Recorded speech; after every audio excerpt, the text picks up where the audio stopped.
Senhor Jesus, nos cubra com teu sangue precioso. Tem misericórdia de cada um de nós.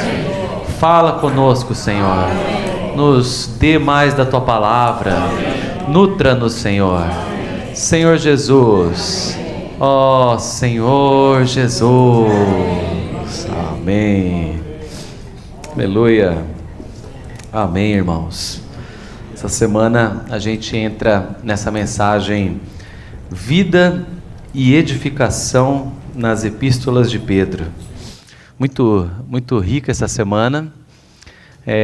Quando a gente fala de vida e edificação, a gente está falando do pensamento central de toda a Bíblia, né? É o próprio Algorismo Romano 1 da semana nossa. O pensamento central das epístolas de Pedro e de toda a Escritura é vida e edificação.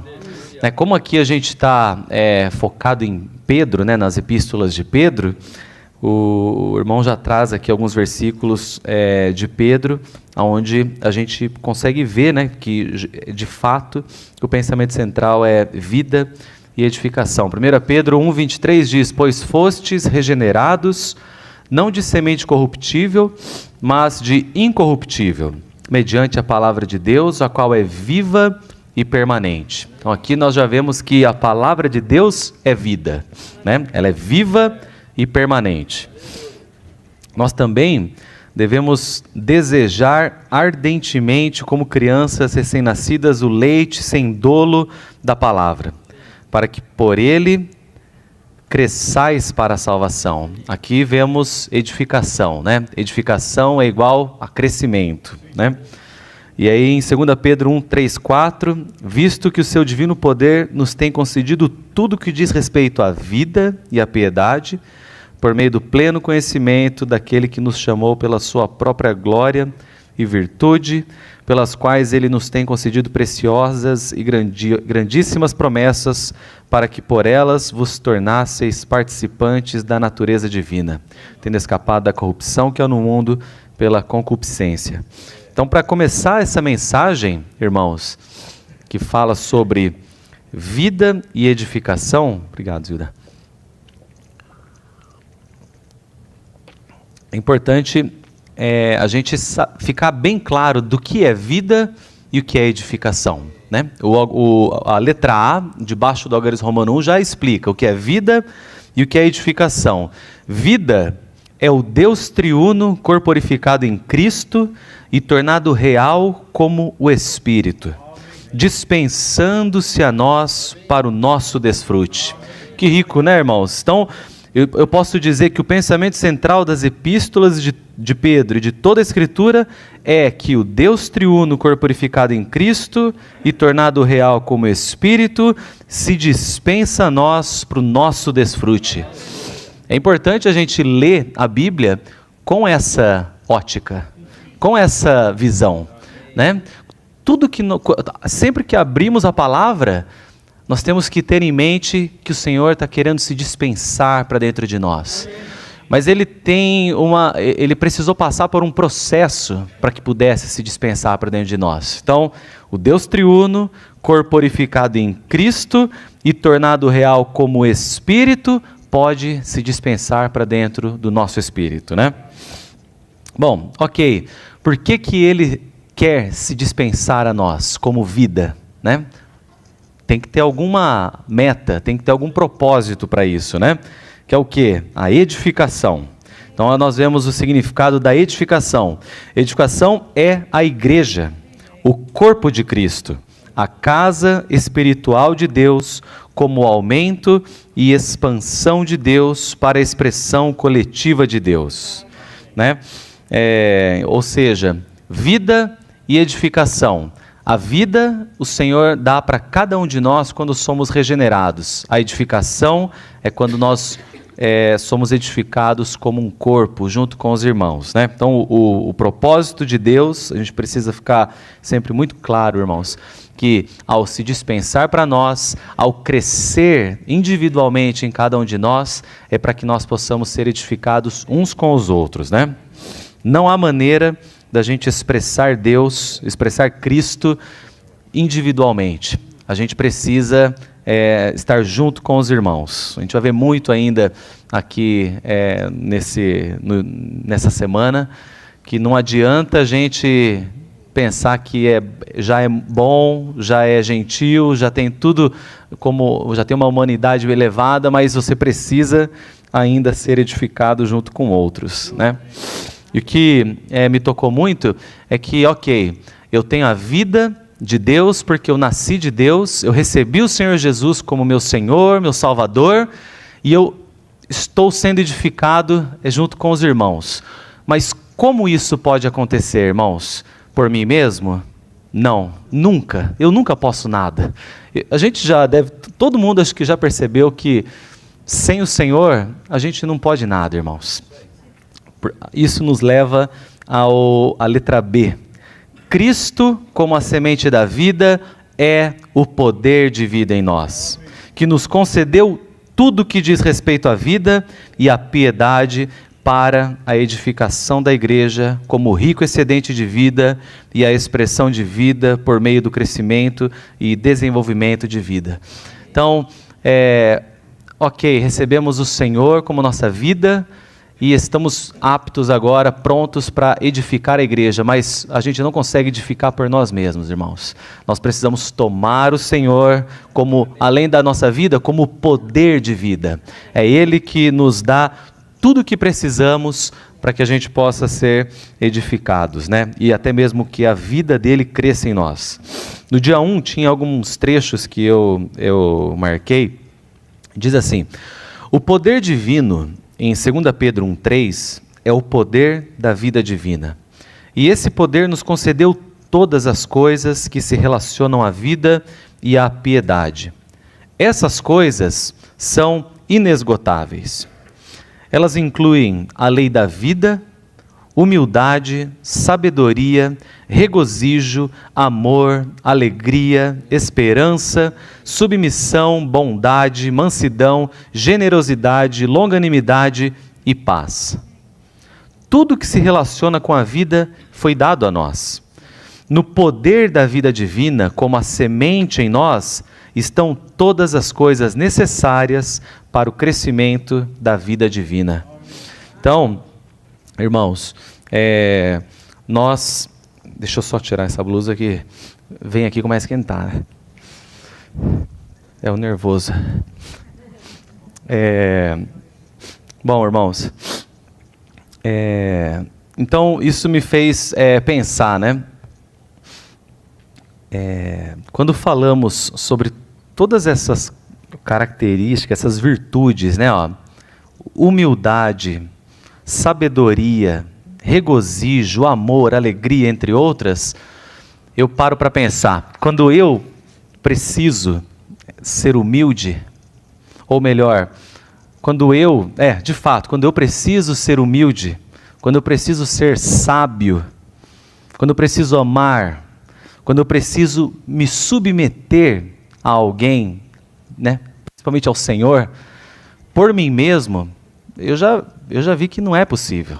Eu posso ir até certo ponto, eu posso amar até certo ponto, mas quando eu já tive experiências que eu acredito que todos nós já tivemos, né?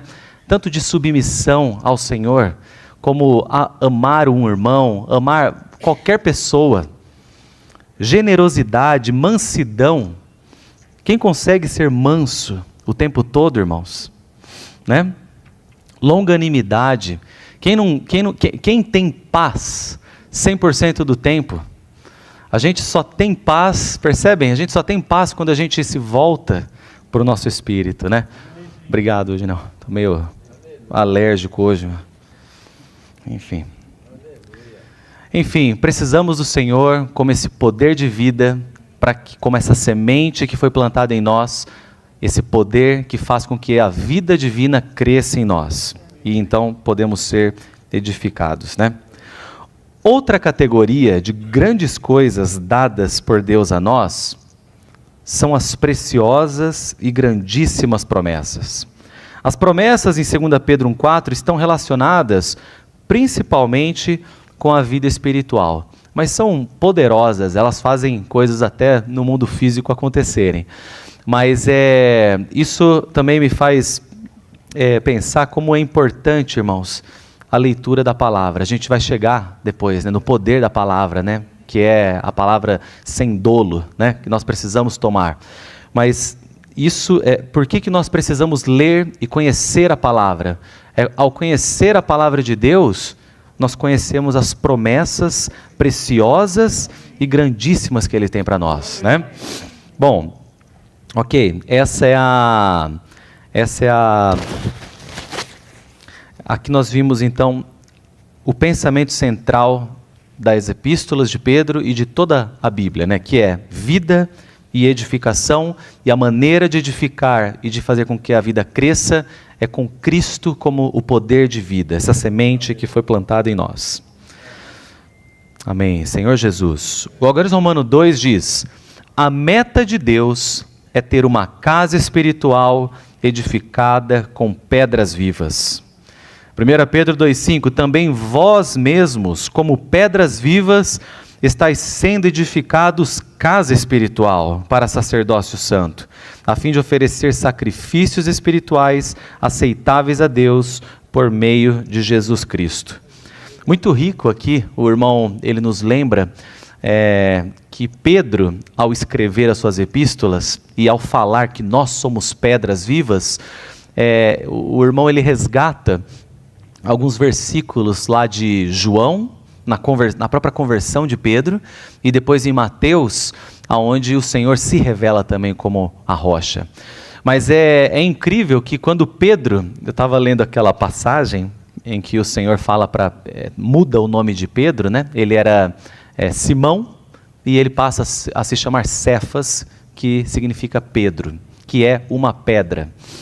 Mas é incrível, né? Porque o Senhor ele já estava sendo falado por onde ele passava, né? João estava falando muito do Senhor, né? João Batista, e André, irmão de Pedro, ele ouviu falar do Senhor, ele pega Pedro então e chama, não, a gente encontrou de fato o Messias, você precisa encontrar ele.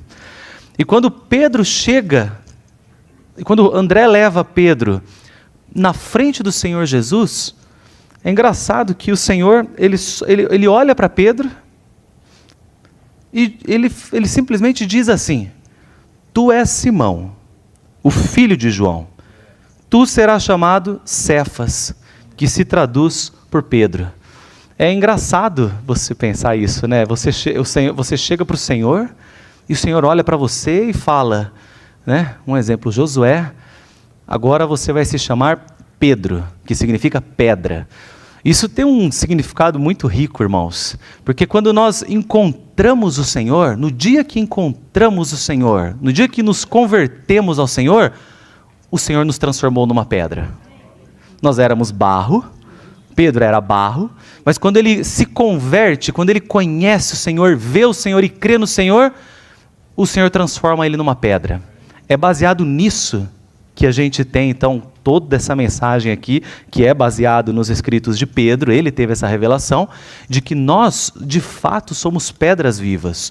Ao receber o Senhor, quando nós somos regenerados, o Senhor nos transforma de barro para pedras, e a partir daí nós estamos sendo, nós estamos nesse processo de transformação, de lapidação, onde o Senhor está nos fazendo pedras preciosas para o seu edifício. Isso é visto lá na Nova Jerusalém, né? Que nós já vivemos a realidade dela hoje. Então, é muito rico que em João 1,42, na conversão de Pedro, ele já teve essa revelação de que ele era uma pedra. E então, quando Pedro recebe a revelação do Pai de que o Senhor é o Cristo, o Filho do Deus vivo, o Senhor dá outra revelação para ele. O Senhor fala, também eu te digo que tu és Pedro, e sobre essa rocha, que é o próprio Senhor e a revelação dele, edificarei a minha igreja, e as portas do Hades não prevalecerão contra ela. Ou seja, lá no início, o Senhor revela para Pedro que ele era uma pedra. E aqui, em Mateus 16:18, o Senhor revela que ele é uma pedra, que ele é a rocha. Então, Com isso, por esses dois acontecimentos, isso está na letra B. Pedro recebeu a impressão de que tanto Cristo como os seus crentes são pedras vivas para o edifício de Deus. É rico a palavra, né, irmãos? Pedro não escreveu as suas epístolas do nada, né? Ele passou por situações, por experiências, o próprio Senhor deu essa revelação para ele. E hoje a gente pode também receber essa revelação, né, através do ministério. Em 1 Pedro 2, 4 a 8, tem versículos maravilhosos que diz: aproximando-vos dele, a pedra viva, ou seja, ele estava claro dessa visão, né? Rejeitada pelos homens, mas para Deus eleita e preciosa. Também vós mesmos, como pedras vivas, estáis sendo edificados, casa espiritual, para sacerdócio santo, a fim de oferecer sacrifícios espirituais aceitáveis a Deus por meio de Jesus Cristo. Pois está na Escritura: eis que ponho em Sião uma pedra angular, eleita e preciosa, e quem nela crer não será de modo algum envergonhado. Para vós, portanto, os que credes, é a preciosidade, mas para os que não creem, a pedra que os construtores rejeitaram, essa tornou-se a principal pedra angular, e a pedra de tropeço e rocha de ofensa. São estes os que tropeçam na palavra, sendo desobedientes para o que também foram destinados. Senhor Jesus, tem misericórdia de nós, né? Ou seja, essa revelação, na verdade, de que o Senhor é a rocha, o Senhor, o próprio Deus já tinha, a gente vê isso em Isaías e Zacarias, né, lá no Antigo Testamento. Isaías 28:16 diz: portanto, assim diz o Senhor Deus, eis que eu assentei em Sião uma pedra já aprovada, pedra preciosa, angular, solidamente assentada. Aquele que crer não foge. E em Zacarias 4:7 diz: quem és tu, ó grande monte? Diante de Zorobabel serás uma campina, porque ele colocará a pedra de remate em meio a aclamações. Hoje haja graça e graça para ela. Amém. Ou seja, a letra C: nós, os crentes em Cristo, somos pedras vivas, como a duplicação de Cristo, por meio da regeneração e transformação. Fomos criados do barro, mas na regeneração nós recebemos a semente da vida divina, a qual pelo seu crescimento em nós nos transforma em pedras vivas. Portanto, nós, como esse edifício vivo, nós crescemos, né? Isso nos leva para o algarismo romano 3, que diz: como o edifício de Deus é vivo, ele cresce. A verdadeira edificação da igreja, como a casa de Deus, é pelo crescimento em vida nos crentes. E agora aqui, irmãos, nós vamos entrar em vários pontos, várias maneiras da gente cooperar com esse crescimento, né? Também nós vamos ver alguns obstáculos que nós temos em nós, obstáculos que dificilmente a gente vê, demora para ver. Mas o Senhor vai nos ajudar hoje à noite a mostrar mais para nós, né? Nós precisamos lidar com esses obstáculos e é por isso que precisamos do quebrantamento, né? Da cruz. A letra A diz: a fim de crescer em vida para o edifício de Deus, devemos o que, irmãos? Primeiro, amar o Senhor. Por isso que nós devemos sempre dizer que amamos o Senhor. Por isso que nós devemos passar tempo tendo comunhão com o Senhor. Afinal, nós não amamos alguém que nós não passamos tempo junto, não é mesmo? Para você, o amor, você amar alguém, depende muito do seu convívio com aquela pessoa. Como que a gente pode amar o Senhor se a gente não despende tempo com Ele? Não é mesmo? Quando a gente não despende tempo com uma pessoa, o amor vai, na verdade, se esfriando. E aos poucos você nem sente falta daquela pessoa. A gente precisa, irmãos, se esforçar para passar tempo com o Senhor.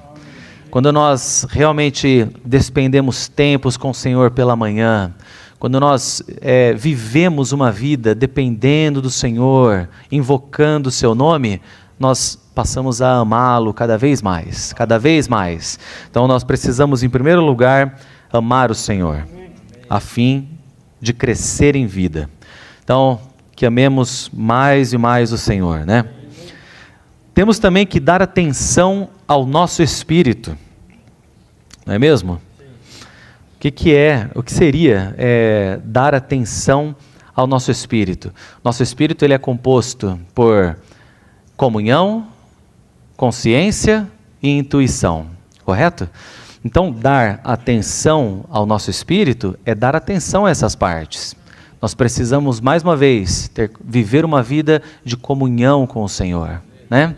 Nós precisamos aprender a ouvir a unção, que tem muito a ver com a intuição nossa, né?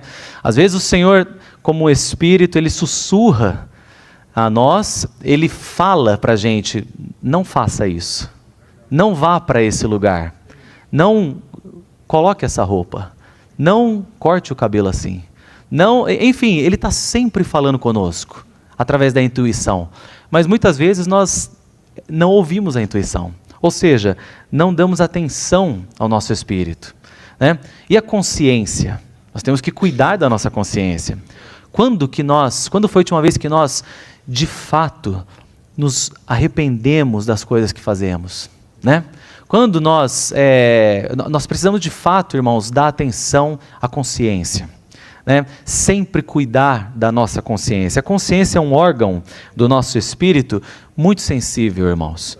E se demoramos para cuidar dela, os irmãos já deram um exemplo, né? Como uma janela que ela vai se sujando, no começo uma manchinha no óculos, pensa no seu óculos, uma mancha pequena incomoda, mas aquela janela quando vai ficando muito, muito suja, você já nem liga mais.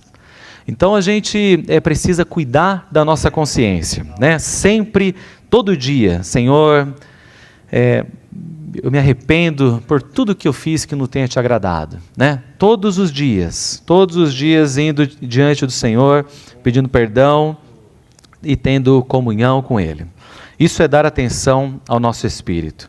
E por fim, guardar o nosso coração com toda vigilância para permanecer no caminho da vida. Ó Senhor Jesus, temos que guardar o nosso coração.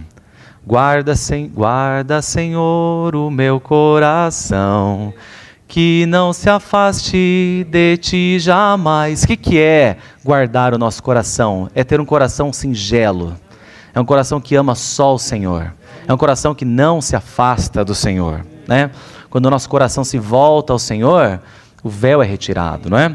Nós precisamos ter um coração que ama só o Senhor. Isso não significa que a gente não vai gostar de outras coisas e pessoas, mas o Senhor ele deve estar em primeiro lugar, sempre em primeiro lugar. Quando colocamos o Senhor em primeiro lugar, pode ter certeza, a gente está guardando o nosso coração, irmãos. Embora eu tenha algumas coisas que eu queira na vida, algumas coisas que, enfim, tudo que a gente tem na nossa vida secular, quando colocamos o Senhor em primeiro lugar, nós estamos guardando o nosso coração, né? Guardar o nosso coração com toda vigilância para permanecer no caminho da vida. Nosso coração é enganoso, não é? Não é isso que a palavra diz? Por isso que nós temos que guardá-lo com toda vigilância, porque ele nos engana, irmãos, nos engana. E nós devemos permanecer sempre no caminho da vida, né? Que o Senhor nos guarde. Amarás o Senhor teu Deus de todo o teu coração, de toda a tua alma, de toda a tua mente e de toda a tua força. Marcos 12:30. A letra B diz: se queremos que a vida de Cristo não tenha impedimento em nós, devemos experimentar o quebrantamento da cruz, a morte aniquiladora de Cristo, no Espírito todo inclusivo de Cristo, como o Espírito de glória, para que os seguintes obstáculos em nós sejam tratados e removidos. Ou seja, Temos que amar o Senhor, dar atenção ao Espírito, guardar o coração e experimentar o quebrantamento da cruz. Por que que nós precisamos, irmãos, desse quebrantamento da cruz? Agora, esse ponto, ele é um ponto que aparentemente é negativo, né? Quando a gente fala de quem quer experimentar ser quebrantado, ninguém gosta, né, de falar, puxa vida, vamos lá, eu quero ser quebrantado. Mas a gente precisa experimentar o quebrantamento da cruz, que é essa morte aniquiladora de Cristo. Por quê, irmãos? Para que nós possamos ser... Deixa nos pontos aqui. Ser cristão significa não aceitar nada além de Cristo como nosso alvo. Então, nós temos que experimentar esse quebrantamento porque há obstáculos que impedem o crescimento de vida em nós. Qual que é o primeiro obstáculo? Esse primeiro obstáculo é não conhecer o caminho da vida e não tomar Cristo como nossa vida. E por que que o Senhor precisa com que passemos pelo quebrantamento da cruz por causa desse obstáculo? Cristo é a nossa vida, não é? E o Senhor, Ele quer que nós conheçamos o caminho da vida, porque Ele quer que nós permaneçamos no caminho da vida.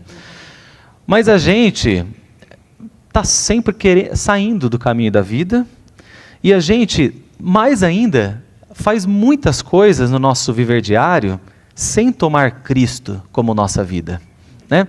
Eu faço muitas coisas sem tomar Cristo como minha vida. O que isso significa? Que eu tenho a minha vida separada de Cristo, mas Ele quer que a minha vida seja uma com a vida dEle, né? E porque quando eu quero a minha vida, as minhas coisas, do meu jeito, eu acabo não conhecendo o caminho da vida e o Senhor precisa me quebrar. Por quê? Quando Ele me coloca em situações onde eu quebro a cara, onde Ele quebranta a minha alma, isso não faz com que a gente volte para Ele? A gente acaba, às vezes, sendo rebelde no começo, às vezes até discute com o Senhor por conta de alguns quebrantamentos, mas até mesmo essa discussão que você tem com o Senhor é muito válida para Deus, porque você está finalmente naquele momento despendendo tempo com o Senhor, você está orando, você está ali falando com o Senhor. O Senhor precisa às vezes nos quebrantar porque a gente se distancia dEle, né? A gente de fato não toma Ele como nossa vida, e aí Ele precisa nos quebrantar para que a gente se volte para Ele. Tem um versículo que é dado aqui, Romanos 8, 28, é muito famoso, todos conhecemos, né? E sabemos que todas as coisas cooperam para o bem daqueles que amam a Deus. Então, essa frase, todas as coisas cooperam para o bem, não significa o nosso bem, né? No sentido de que tudo vai ser suave, tranquilo para mim, o Senhor vai me livrar de problemas, eu não vou ter nenhum tipo de problema. Pelo contrário, esse bem é justamente o fato de nós aprendermos a tomar Cristo como nossa vida. Ele precisa que nós tomemos como nossa vida. Então, todas as coisas, quando nós cremos no Senhor, somos um filho de Deus, escolhidos de Deus, todas as coisas cooperam para o bem. Que é o quê? Para que nós tomemos Cristo como nossa vida. Tinha um trecho no dia 3 que diz assim: muitas pessoas têm dificuldade na sua vida espiritual depois de serem salvas, porque não conhecem o caminho da vida e não tomam Cristo como sua vida. Então, que o Senhor tenha misericórdia de nós, irmãos, que nós possamos, que nós possamos receber esse quebrantamento e ver, né, que isso é para nos levar a tomar Cristo como nossa vida. Eu creio que quanto mais rápido nós aprendemos isso, menos somos quebrantados, mas eu acho que não tem outra maneira, a gente precisa ser quebrantado. Por mais que a gente queira que seja rápido, o Senhor sabe. Quando eu penso que eu fui quebrantado, o Senhor mostra que eu estou inteiro ainda. Aquilo lá era uma casca grossa, nem chegou ainda na minha disposição. O irmão ali fala, a disposição, ela é a coisa mais difícil para o Senhor tratar em nós, né? O caráter, trata, os pecados nem tem o que dizer, é a primeira coisa que vai. Mas a nossa disposição é difícil para o Senhor tratar e demora. O segundo obstáculo é a hipocrisia. A espiritualidade de alguém não é determinada pela aparência exterior, mas por como ele cuida de Cristo. Então não importa, irmãos, se um irmão ele parece ser espiritual, se ele parece ser crescido, o que realmente importa é se ele está cuidando de Cristo, né? Fora daqui. Na reunião aqui é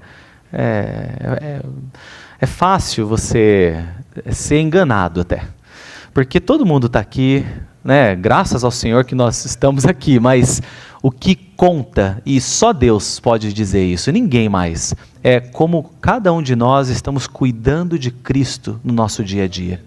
Como que você, irmão, está cuidando de Cristo no seu dia a dia? De manhã, o que você tem feito no trabalho? O que você tem feito com a sua família em casa, com seus filhos, na escola? Como nós cuidamos de Cristo? Portanto, ainda que alguém esteja ao nível do padrão moral, ou acima dele, isso não é vida. Isso é um trecho do dia 3. Aqui a referência são os versículos, né, onde o Senhor fala: guardai-vos de exercer a vossa justiça diante dos homens, com o fim de serdes vistos por eles. Doutra sorte, não tereis recompensa junto de vosso Pai que estás nos céus. E aí você tem vários versículos aqui, que a gente já até leu outras semanas atrás. Em Mateus 15, 7-8 diz: hipócritas, bem profetizou Isaías a vosso respeito, dizendo: este povo honra-me com os lábios, mas o seu coração está longe de mim. Quem pode dizer, irmãos, sobre o seu coração? Ninguém, só o Senhor. Que o nosso coração não esteja longe do Senhor, né? Essa deve ser a nossa oração. Essa deve ser a minha oração. Senhor Jesus, eu não quero me auto-enganar. Eu não quero viver de aparência. Eu não quero estudar por estudar. Eu não quero aprender as coisas por aprender. Eu quero que o meu coração esteja próximo de Ti. De fato, eu não quero Te honrar só com os lábios, né? João 5,44, olha como diz aqui: como podeis crer, vós que recebeis glória uns dos outros, e não buscais a glória que vem do Deus único?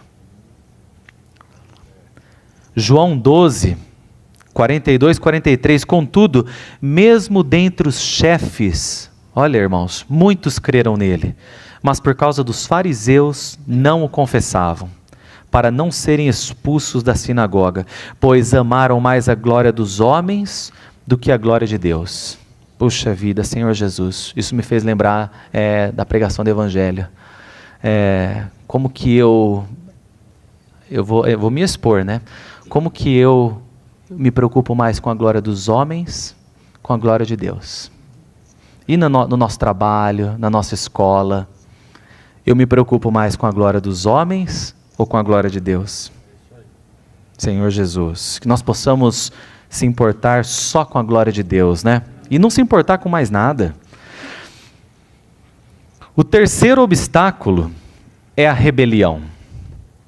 Olha que coisa, né?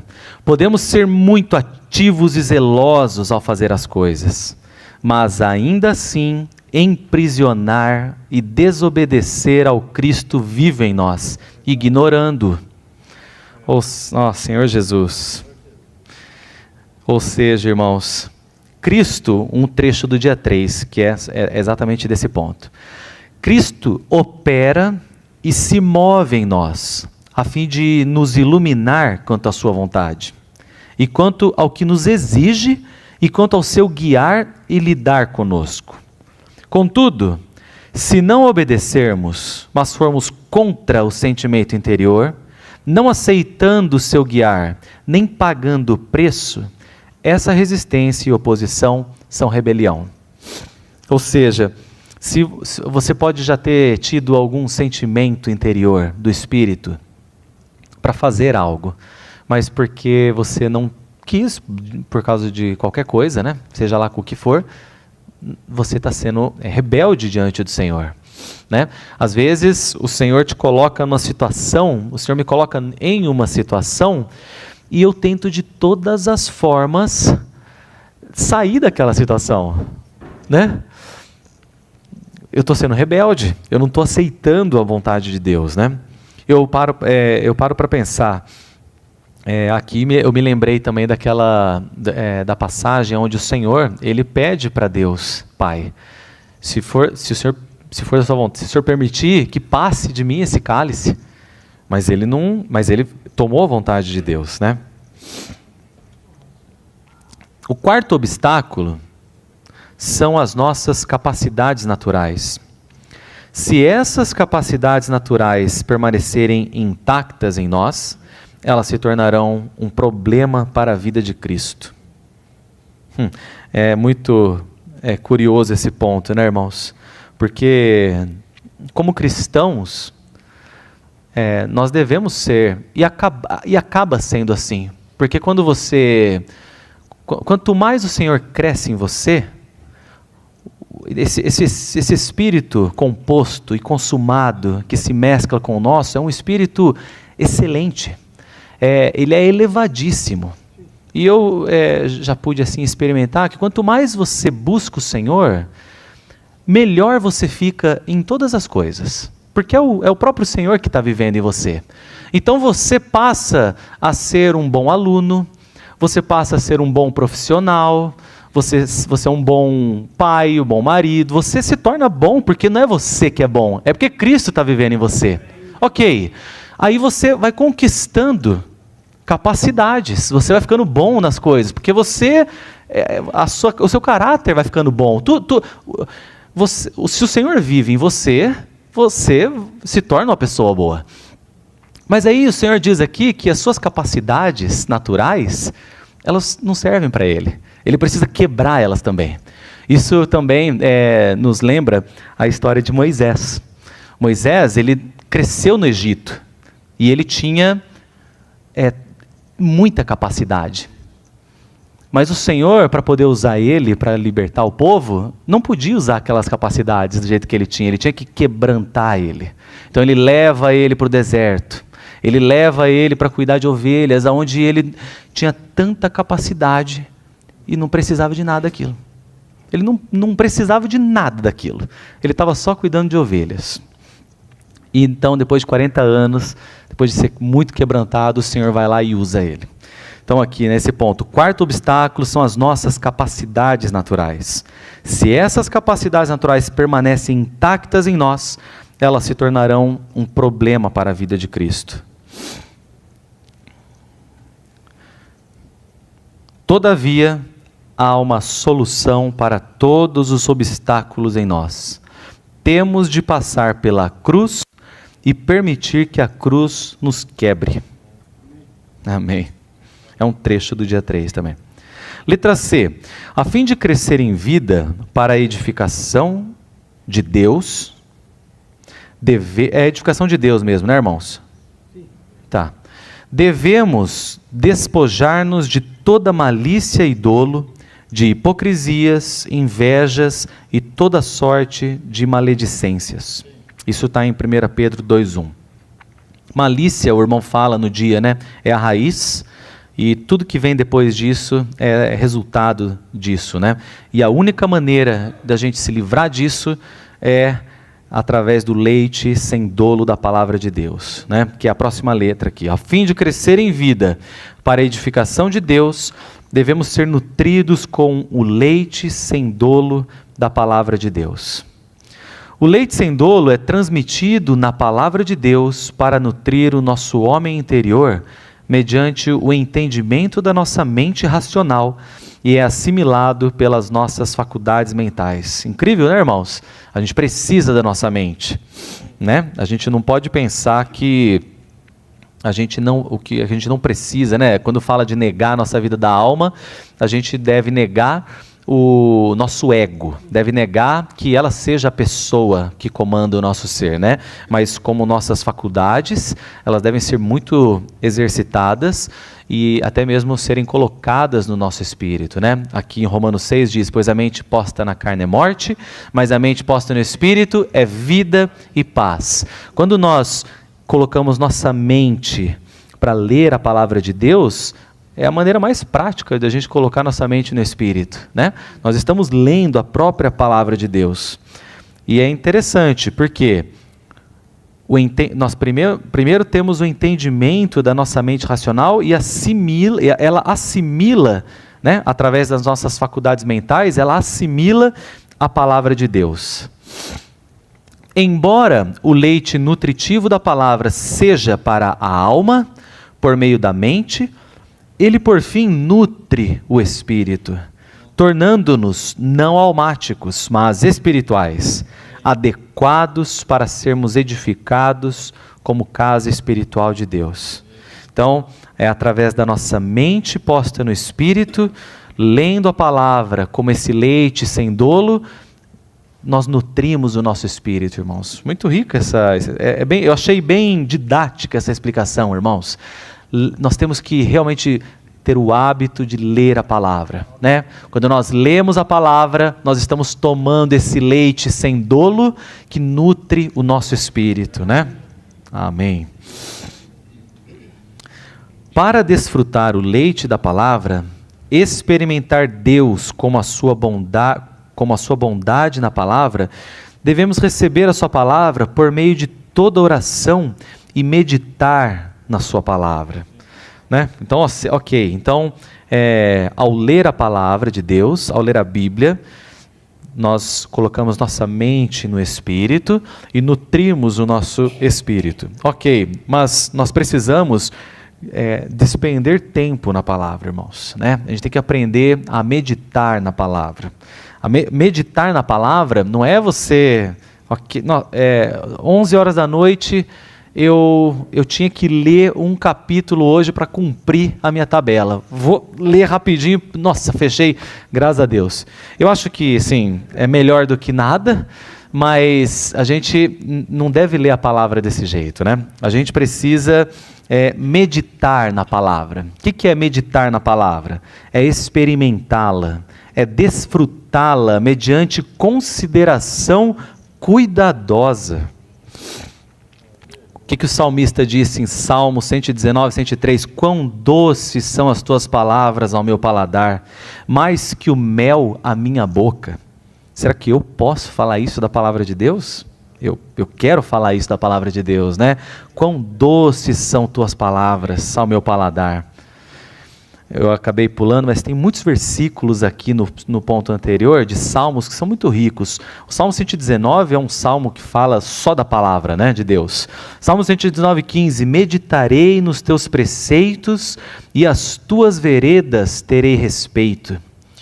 Salmo 119, 23, assentaram-se príncipes e falaram contra mim, mas o teu servo considerou nos teus decretos.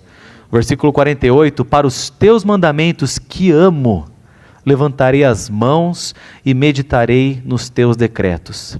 78, envergonhados sejam os soberbos por me haverem oprimido injustamente. Eu, porém, meditarei nos teus preceitos. 99, olha que rico esse versículo, irmãos. Compreendo mais do que todos os meus mestres, porque medito nos teus testemunhos. 148, os meus olhos antecipam-se às vigílias noturnas para que eu medite nas tuas palavras. Puxa vida, já pensou? Eu poder falar isso para o Senhor? Senhor, meus olhos antecipam-se a vigílias noturnas para que eu medite nas tuas palavras. Puxa vida, Senhor Jesus, nos faça assim, né, Senhor? A letra B diz oração. Falar a si mesmo e louvar o Senhor também podem estar incluídos em meditar na palavra. Meditar na palavra é ruminar, receber a palavra de Deus mediante muita reconsideração.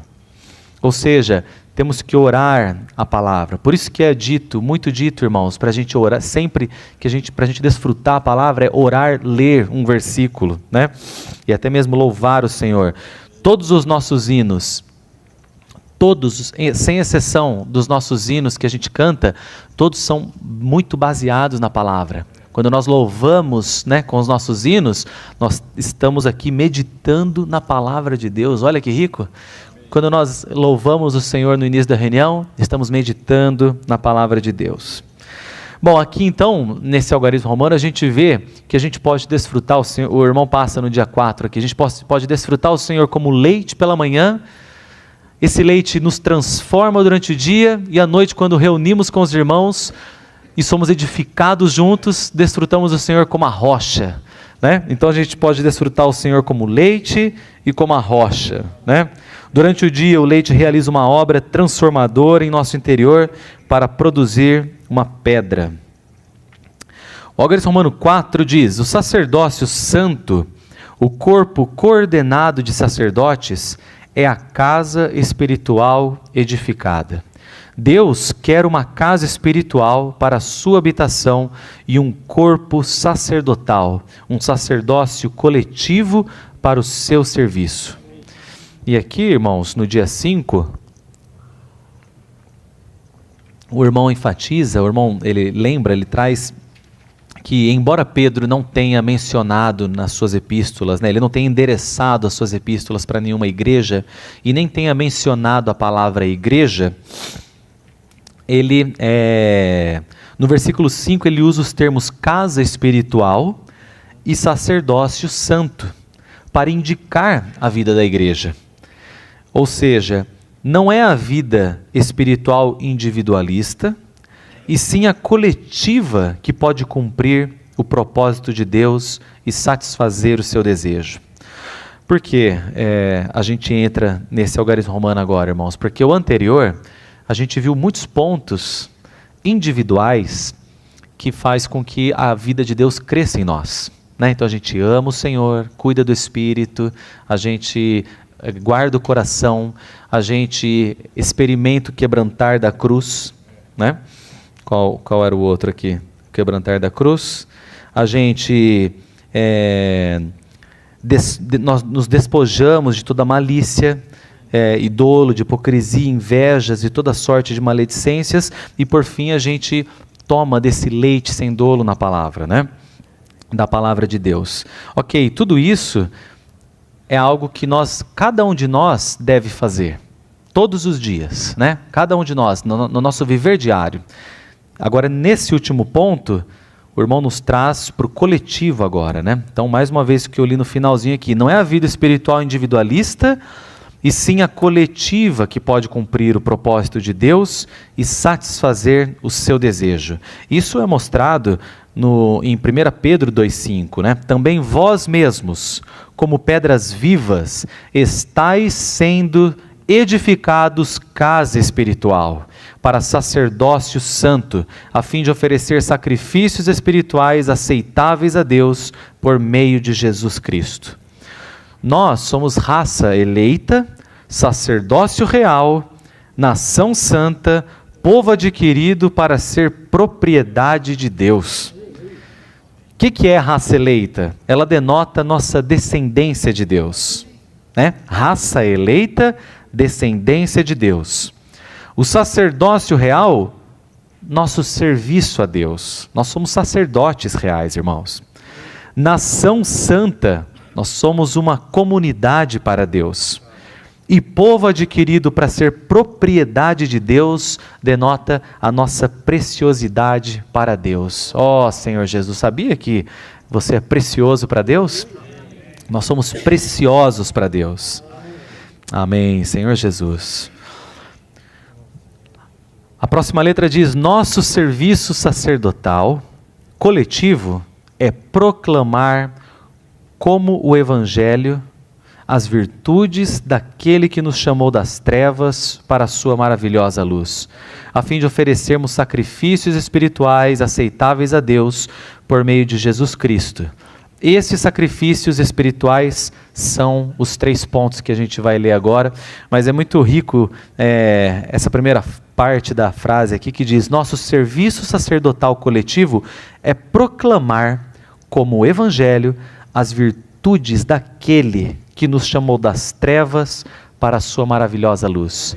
Nós devemos, irmãos, reconhecer e nos lembrar sempre que o Senhor nos resgatou, Ele nos trouxe, Ele nos chamou das trevas para a sua maravilhosa luz.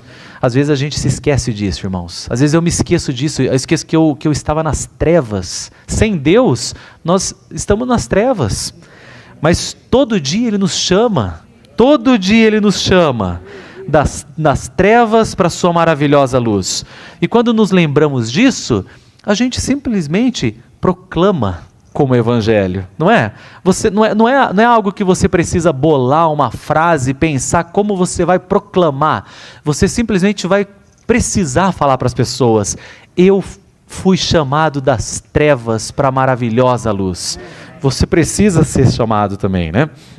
Então, ok, esses sacrifícios espirituais são Cristo como a realidade de todos os sacrifícios dos tipos do Antigo Testamento, como o holocausto, a oferta de manjares, a oferta pacífica, a oferta pelo pecado e a oferta pela culpa.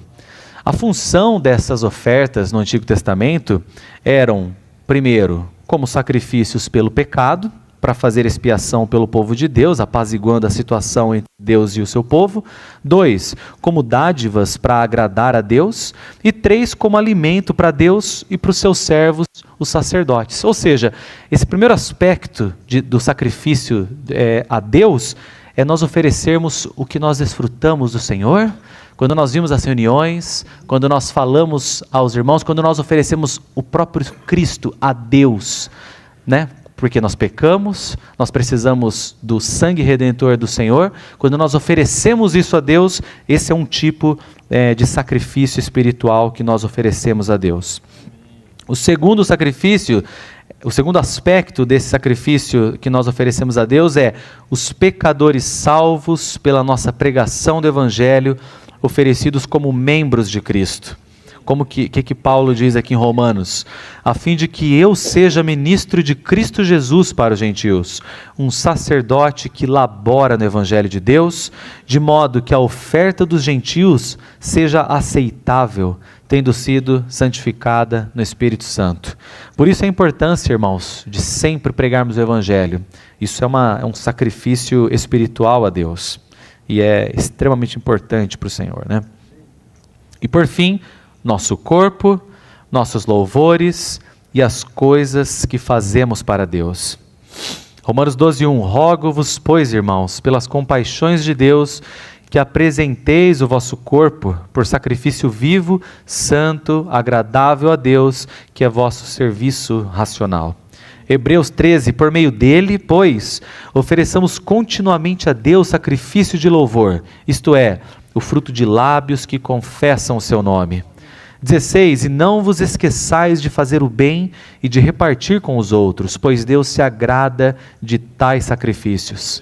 E Filipenses 4:18, Paulo diz, recebi tudo e tenho em abundância. Estou plenamente suprido, tendo recebido de Epafrodito o que enviastes, aroma suave, sacrifício aceitável e agradável a Deus. Ou seja, tudo que fazemos para Deus é um sacrifício espiritual. E por fim, irmãos, a letra C, todo o nosso serviço sacerdotal ao Senhor deve originar-se dele como Deus que mede, e não de nós mesmos. Percebe? Todo o nosso serviço sacerdotal ao Senhor deve originar-se dele, e não de nós mesmos. Todo o nosso serviço sacerdotal deve ser segundo o seu guiar e a sua limitação. À medida que permitimos que a sua morte opere em nós, para que a sua vida de ressurreição seja infundida nos outros por meio de nós. Isso é muito profundo, irmãos.